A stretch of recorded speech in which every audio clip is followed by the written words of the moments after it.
మిత్రమా, ఒక చిన్న మాట. ఈ యొక్క మాటకు ఎంతమంది ఏకీభవిస్తారో మీ యొక్క ఒపీనియన్‌ని కామెంట్ సెక్షన్‌లో చెప్పడం మర్చిపోవద్దండి.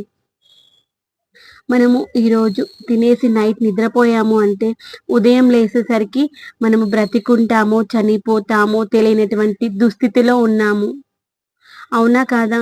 ఎంతోమంది పడుకుంటే నిద్రలోనే చనిపోయే వాళ్ళు ఎంతోమంది. ఆ మాత్రానికి చాలామంది అనుకుంటుంటారు, నాకు చాలా ఆస్తి ఉంది, నాకెవరితోనూ పని లేదు అనుకుంటారు. నీకంటే ఆస్తున్న వాళ్ళు ఒక్కసారి శ్మశానానికెళ్ళి చూడు ఎంతమందున్నారో. వాళ్ళేమన్నా తీసుకెళ్లారా?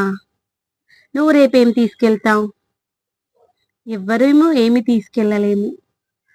కాబట్టి ఉన్నంతలో హ్యాపీగా ఉండండి. మీ పిల్లల్ని అందరిని